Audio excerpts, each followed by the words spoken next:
Hi ಸ್ನೇಹಿತರೆ, ಎಲ್ಲರಿಗೂ ನಮಸ್ಕಾರ. ನೋಡಿ, ಗೃಹಲಕ್ಷ್ಮಿ ಯೋಜನೆಯ ಪ್ರತಿಯೊಂದು ಫಲಾನುಭವಿಗಳ ಬ್ಯಾಂಕ್ ಖಾತೆಗೆ ಸರ್ಕಾರ ಕೊನೆಗೂ 6,000 ಹಣನ ಜಮಾ ಮಾಡ್ತಾ ಇದೆ. ಇಂದು ಜನವರಿ 26 ಭಾನುವಾರ ಮತ್ತು ನಾಳೆ ಜನವರಿ 27 ಸೋಮವಾರ ಕರ್ನಾಟಕದ 27 ಜಿಲ್ಲೆಗಳ ಪ್ರತಿಯೊಂದು ಫಲಾನುಭವಿಗಳಿಗೆ 4 ಹಂತಗಳಲ್ಲಿ 6,000 ಹಣ ಜಮಾ ಆಗ್ತಾ ಇದೆ. ಅದೇ ರೀತಿ ಈ 6,000 ಹಣ ಸುಮಾರು 1,23,000 ಫಲಾನುಭವಿಗಳ ಬ್ಯಾಂಕ್ ಖಾತೆಗೆ ಸರ್ಕಾರ ಕ್ಯಾನ್ಸಲ್ ಮಾಡಿದ್ದು, ಸರ್ಕಾರ ಇತ್ತೀಚೆಗೆ ಜಾರಿಗೆ ತಂದಿರುವ 5 ಹೊಸ ನಿಯಮದ ಆಧಾರದ ಮೇಲೆ ಪ್ರತಿಯೊಂದು ಫಲಾನುಭವಿಗಳಿಗೆ ಹಣ ಜಮಾ ಆಗಲಿದೆ. ಹಾಗಾದರೆ ಬನ್ನಿ ಸ್ನೇಹಿತರೆ, ಸರ್ಕಾರ ಜಾರಿಗೆ ತಂದಿರುವ 5 ಹೊಸ ನಿಯಮಗಳು ಏನು ಮತ್ತು ಯಾವ ಜಿಲ್ಲೆಗಳಿಗೆ ಹಣ ಜಮಾ ಆಗ್ತಾ ಇದೆ ಅಂತ ನಾನು ನಿಮಗೆ ತಿಳಿಸ್ಕೊಡ್ತಾ ಇದ್ದೀನಿ. ಅದಕ್ಕಿಂತ ಮೊದಲು ನೋಡಿ ಸ್ನೇಹಿತರೆ, ನೀವೇನಾದ್ರೂ ಇನ್ನೂ ಕೂಡ ನನ್ನ ಚಾನಲ್ನ ಸಬ್ಸ್ಕ್ರೈಬ್ ಆಗಿಲ್ಲ ಅಂದರೆ ದಯವಿಟ್ಟು ಪ್ರತಿಯೊಬ್ಬರು ಚಾನಲ್ನ ಸಬ್ಸ್ಕ್ರೈಬ್ ಮಾಡ್ಕೊಳ್ಳಿ, ಹಾಗೆ ವಿಡಿಯೋಗೆ ಒಂದು ಲೈಕ್ನ ಕೊಡಿ. ಹೌದು ಸ್ನೇಹಿತರೆ, ಗೃಹಲಕ್ಷ್ಮಿ ಯೋಜನೆಯ ಸಾಕಷ್ಟು ಫಲಾನುಭವಿಗಳು ಪ್ರತಿನಿತ್ಯವೂ ಕೂಡ ನಮ್ಮ ಬ್ಯಾಂಕ್ ಖಾತೆಗೆ ಇನ್ನೂ ಸಹ ಗೃಹಲಕ್ಷ್ಮಿ ಯೋಜನೆಯ 16ನೇ ಕಂತಿನ ಹಣ ಜಮಾ ಆಗಿಲ್ಲ ಅಂತ ವೆಯ್ಟ್ ಮಾಡ್ತಾ ಇದ್ರಿ. ಇದೀಗ ಕೊನೆಗೂ ಸರ್ಕಾರದಿಂದ ಇಂದು ಭಾನುವಾರ ಮತ್ತು ನಾಳೆ ಸೋಮವಾರದಿಂದ ಕರ್ನಾಟಕದ 27 ಜಿಲ್ಲೆಗಳಿಗೆ ಸರ್ಕಾರ 6,000 ಹಣನ ಜಮಾ ಮಾಡ್ತಾ ಇದೆ.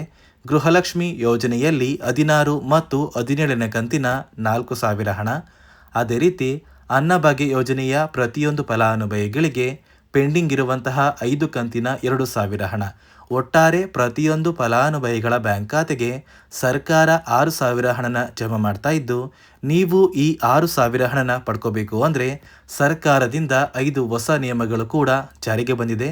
ಈ 5 ಹೊಸ ನಿಯಮದ ಆಧಾರದ ಮೇಲೆ ಸುಮಾರು 1,23,000 ಫಲಾನುಭವಿಗಳ ಬ್ಯಾಂಕ್ ಖಾತೆಗೆ ಸರ್ಕಾರ ಈ ಬಾರಿ 6,000 ಹಣನ ಕ್ಯಾನ್ಸಲ್ ಮಾಡಿದ್ದು, ಸರ್ಕಾರ ಜಾರಿಗೆ ತಂದಿರುವ 5 ಹೊಸ ನಿಯಮಗಳು ಏನು ಅಂತ ಕೂಡ ತಿಳ್ಕೊಳ್ಳೋಣ. ಅದಕ್ಕಿಂತ ಮೊದಲು ಇಂದು ಜನವರಿ 26 ಭಾನುವಾರ ಮತ್ತು ನಾಳೆ ಜನವರಿ 27 ಸೋಮವಾರ ಕರ್ನಾಟಕದ ಯಾವ ಜಿಲ್ಲೆಗಳ ಫಲಾನುಭವಿಗಳ ಬ್ಯಾಂಕ್ ಖಾತೆಗೆ ಸರ್ಕಾರ ಈ 6,000 ಹಣನ ಜಮಾ ಮಾಡ್ತಾ ಇದೆ ಅಂತ ನಾನು ನಿಮಗೆ ತಿಳಿಸ್ಕೊಡ್ತಾ ಇದ್ದೀನಿ. ನೋಡಿ ವೀಕ್ಷಕರೇ, ಸರ್ಕಾರದಿಂದ ಬಂದಿರುವಂತಹ ಒಂದು ಮಾಹಿತಿಯ ಪ್ರಕಾರ ಈ 6,000 ಹಣ 4 ಹಂತಗಳಲ್ಲಿ ಪ್ರತಿಯೊಂದು ಜಿಲ್ಲೆಯ ಫಲಾನುಭವಿಗಳ ಬ್ಯಾಂಕ್ ಖಾತೆಗೆ ಜಮಾ ಆಗ್ತಾ ಇದೆ. ಮೊದಲ ಹಂತದಲ್ಲಿ ಬೆಳಗಾವಿ ವಿಭಾಗಕ್ಕೆ ಹಣ ಜಮಾ ಆಗ್ತಾ ಇದ್ದು, ಈ ಒಂದು ವಿಭಾಗದಲ್ಲಿ ಬರುವಂತಹ ಒಂದು ಜಿಲ್ಲೆಗಳ ಹೆಸರು ಬಾಗಲಕೋಟೆ, ಬೆಳಗಾವಿ, ವಿಜಯಪುರ, ಧಾರವಾಡ, ಗದಗ, ಹಾವೇರಿ, ಉತ್ತರ ಕನ್ನಡ. ಅದೇ ರೀತಿ ಎರಡನೆಯ ಹಂತದಲ್ಲಿ ಬೆಂಗಳೂರು ವಿಭಾಗಕ್ಕೆ ಹಣ ಜಮಾ ಆಗ್ತಾ ಇದ್ದು, ಬೆಂಗಳೂರು ನಗರ, ಬೆಂಗಳೂರು ಗ್ರಾಮಾಂತರ, ರಾಮನಗರ, ಚಿಕ್ಕಬಳ್ಳಾಪುರ, ಚಿತ್ರದುರ್ಗ, ದಾವಣಗೆರೆ, ಕೋಲಾರ, ಶಿವಮೊಗ್ಗ ಮತ್ತು ತುಮಕೂರು. ಅದೇ ರೀತಿ ಮೂರನೆಯ ಹಂತದಲ್ಲಿ ಕಲಬುರಗಿ ವಿಭಾಗಕ್ಕೆ ಹಣ ಜಮಾ ಆಗ್ತಾ ಇದ್ದು, ಈ ಒಂದು ವಿಭಾಗದಲ್ಲಿ ಬರುವಂತಹ ಒಂದು ಜಿಲ್ಲೆಗಳ ಹೆಸರು ಬಳ್ಳಾರಿ, ಬೀದರ್, ಕಲಬುರಗಿ, ಕೊಪ್ಪಳ, ರಾಯಚೂರು, ಯಾದಗಿರಿ ಮತ್ತು ವಿಜಯನಗರ.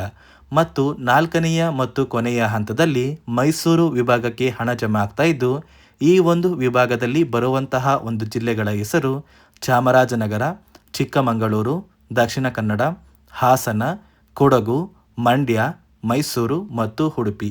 ಈ ಪ್ರತಿಯೊಂದು ಜಿಲ್ಲೆಗಳ ಫಲಾನುಭವಿಗಳಿಗೆ ಸರ್ಕಾರ 4 ಹಂತಗಳಲ್ಲಿ ಗೃಹಲಕ್ಷ್ಮಿ ಯೋಜನೆಯ 4,000 ಹಣ, ಇದರ ಜೊತೆ ಅನ್ನಭಾಗ್ಯ ಯೋಜನೆಯ 5 ಕಂತಿನ 2,000 ಹಣನ ಪ್ರತಿಯೊಂದು ಫಲಾನುಭವಿಗಳಿಗೆ ಜಮಾ ಮಾಡ್ತಾ ಇದ್ದು, ನಿಮ್ಮ ಬ್ಯಾಂಕ್ ಖಾತೆಗೆ ಜನವರಿ ತಿಂಗಳು ಮುಗಿಯುವಷ್ಟರಲ್ಲಿ ಪ್ರತಿಯೊಂದು ಫಲಾನುಭವಿಗಳು ಆದಷ್ಟು ಬೇಗ ಈ 6,000 ಹಣನ ಪಡ್ಕೋತೀರಾ.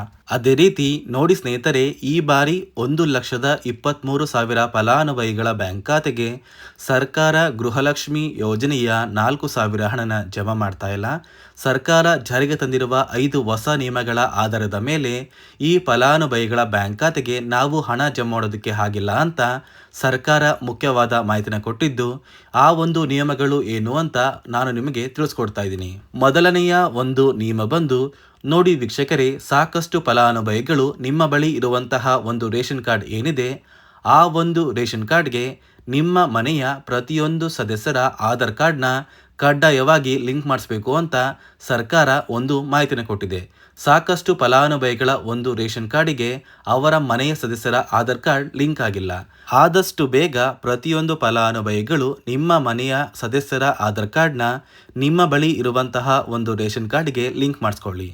ಅದೇ ರೀತಿ ಎರಡನೆಯ ಒಂದು ನಿಯಮ ಬಂದು ಸಾಕಷ್ಟು ಗೃಹಲಕ್ಷ್ಮಿ ಯೋಜನೆಯ ಹಣ ಪಡೆಯುತ್ತಿದ್ದ ಪ್ರತಿಯೊಂದು ಫಲಾನುಭವಿಗಳ ಒಂದು ಆಧಾರ್ ಕಾರ್ಡ್ನ ಕಳೆದ 15 ವರ್ಷದಿಂದ ಯಾವುದೇ ರೀತಿಯ ಒಂದು ಅಪ್ಡೇಟ್ನ ಮಾಡಿಸಿಲ್ಲ ಅಂತ ಸರ್ಕಾರ ಒಂದು ಮಾಹಿತಿಯನ್ನು ಕೊಟ್ಟಿದೆ.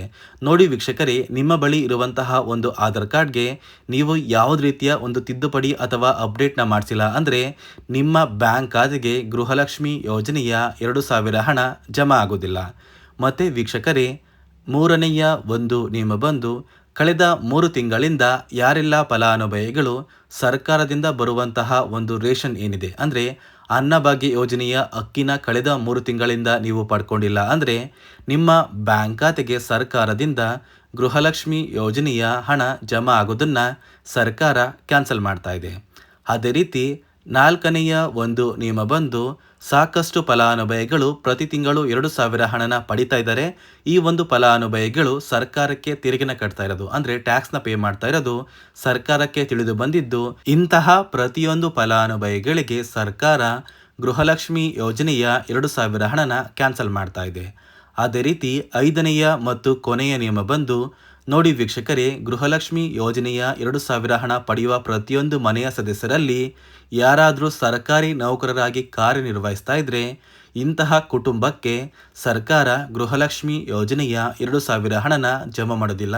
ಈ ಒಂದು ಕುಟುಂಬದ ಒಂದು ರೇಷನ್ ಕಾರ್ಡ್ನ ಸರ್ಕಾರ ಕ್ಯಾನ್ಸಲ್ ಮಾಡಿ ಗೃಹಲಕ್ಷ್ಮಿ ಯೋಜನೆಯ 2,000 ಹಣನ ಕೂಡ ಈ ಒಂದು ಫಲಾನುಭವಿಗಳಿಗೆ ಸರ್ಕಾರ ಕ್ಯಾನ್ಸಲ್ ಮಾಡುತ್ತೆ.